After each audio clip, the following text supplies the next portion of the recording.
On the days leading up to February 27, 2026, gamers were surprised to find out that Pokemon FireRed Leaf Green were officially getting a virtual console release on the Nintendo Switch 1 and 2. And if you know anything about speedrunning, releasing an old game on a new console opens up the floodgates for brand new competition, fines, and old world records to be shattered. But only if the one releasing it does it correctly. Obviously though, I wouldn't be making this video right now if it had been done right for our little community. And it all has to do with a small device that has almost no relevance on the Switch version, but came packaged with the original release of FireRed Leaf Green on the Game Boy Advance. Really quickly, gamers, it's time to talk about cards from today's sponsor, Arena Club. If you've never heard of Arena Club, they have a super unique way of doing digital and physical cards at the same time, specializing in sports, the magical TCG, and Pokemon cards. But I personally hate the interaction you have to deal with when buying Pokemon cards and the fact that it's not always guaranteed, which is a big part of what I think makes Arena Club unique. So the way it works is they put together their own packs, show you what you can get from their sites. Anything you get digitally, you can receive physically exactly the way that they show. Pre-graded and everything. And the moment you open up a pack, you can actually see exactly what went into creating this card and sell it straight back to them at fair market value, which is exactly what I'm going to do right now. So we're over here in the Pokemon section. As you guys can see, we got a bunch of packs in front of us. I am specifically going to be going for the Ruby one in hopes that maybe I could get this delicious looking Latios Latios. As a Pokemon speedrunner, I like to think I'm pretty lucky sometimes, like with this pack. Come on! Groudon? Ooh, wait, yo, okay. I'm a big fan. So now that we've opened this, I have about 24 hours to decide if I just want to keep it digitally, if I want to have it physically, or we can go with straight market value and sell it back to Arena Club here and now. At the end of the day, you'll have so many choices you can use with Arena Club. If this service sounds awesome to you, be sure to jump in and grab 20% off your first slab pack or card by hitting arenaclub.com/pulse and popping in code PULSE at the checkout. For those unaware, the device I'm talking about right here is what's known as the wireless adapter. And while it doesn't actually work with or connect to the Switch version of FireRed Leaf Green in any way, shape, or form, the remnants of its coding is still present. And it almost completely ruins speedruns to the point where people are ignoring the Switch version entirely, despite there being minutes of time saved to be had playing them on a more powerful console. So obviously, or maybe not because this was way more relevant 20 years ago, the original purpose of the wireless adapter was to allow a person to locally trade,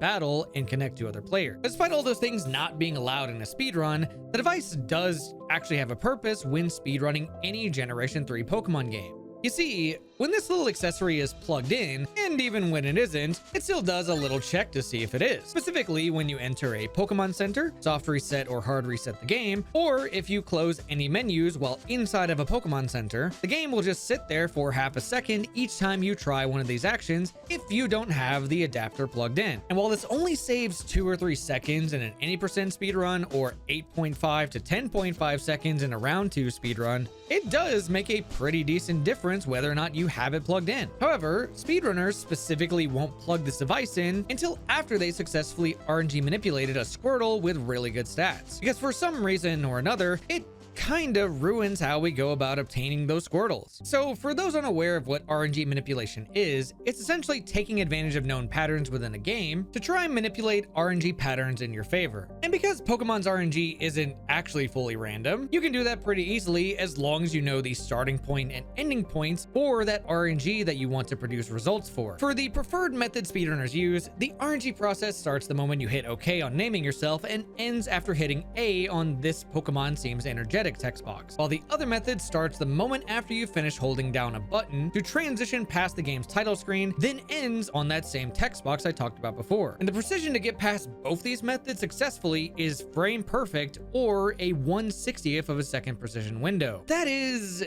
if you're playing without the wireless adapter. But what happens to the game when you leave the adapter in and try either of these manipulations is weird. So with the adapter in, the process for getting a manipulated Squirtle doesn't change where the RNG begins and ends. But what it does change is how we tackle these manipulations, because the game enters what is known as 2x2 mode. And what this mode does is essentially double the amount of frames that RNG advances by in the overworld by 2 frames instead of just 1 after you've hit continue to actually actually play the game. Now, normally, the way we do this manipulation on the GBA version is we start up a little countdown timer in the background after hitting OK on naming ourselves, look at our trainer ID, enter it into the program that shows what Squirtles we can land on, then attempt to land on the in-game frame the Squirtle exists on with a precise A press. And by doing this, you should either get it perfectly or be pretty close with enough practice. In 2x2 mode, however, the frames we aim for are basically double, the exact range expanded, and the way we calculate the Squirtle we go for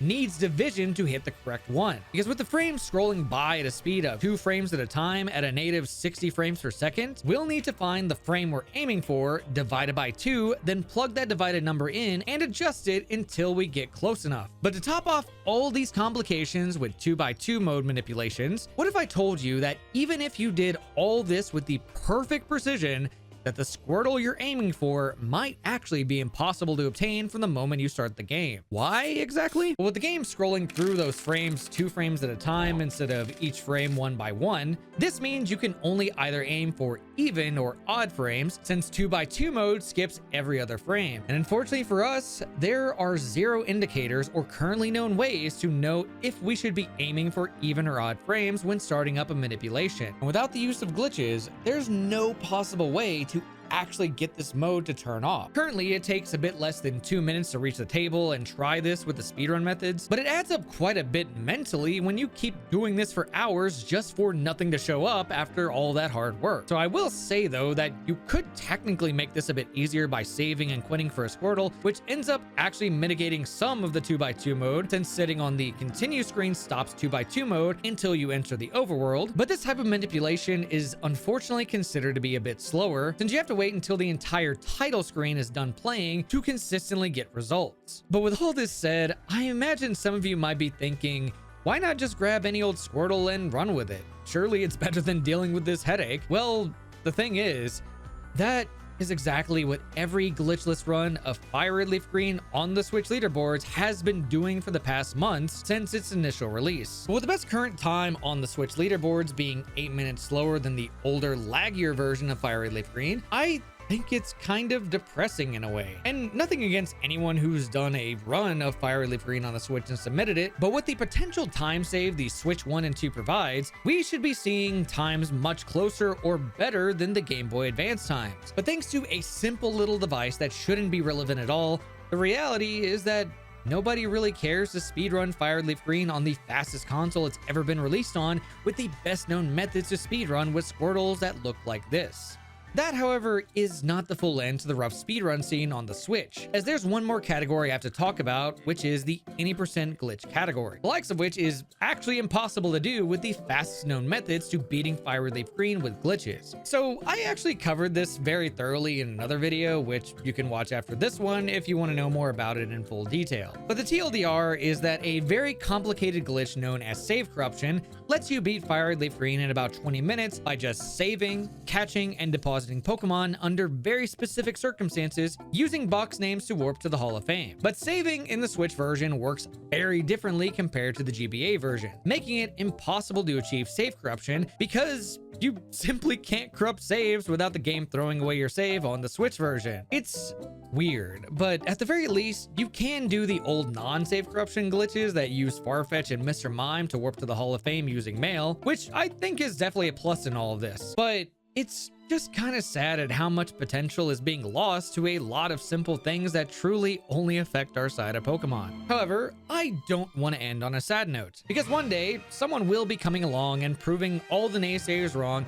shattering at least the glitchless world records in ways we've never seen before, especially with the potential of Switch runs in the super popular category known as Round 2, the goal of which is to obtain 60 Pokemon to unlock the National Dex, then beat the post-game in order to take on and defeat the harder post-game version of the Elite Four. And that potential is realized exclusively on the Switch version of FireRed Leaf Green, where the moment you beat the game, you'll unlock the Mystic Ticket, which lets you go to a place called Naval Rock, where you can either catch a level 70 Ho-Oh or Lugia of your choice. Now, normally in Round 2 speedruns, the fastest way to beat the post-game Elite Four is to take a 3-minute detour to obtain Mewtwo in Cerulean Cave. And while it is more powerful in a lot of ways compared to these two birds, the big difference is you can actually use the birds for very difficult post-game fights in the Sevi Islands that cannot be taken on by Mewtwo, because Cerulean Cave doesn't open up until after you've beaten those post-game events. But just as a small caveat to add to this, I need to admit that I haven't fully explored whether or not the birds are actually faster than Mewtwo overall, but I can say that not only is getting in and out of Naval Rock faster and safer than Cerulean Cave, but Ho-Oh and Lugia just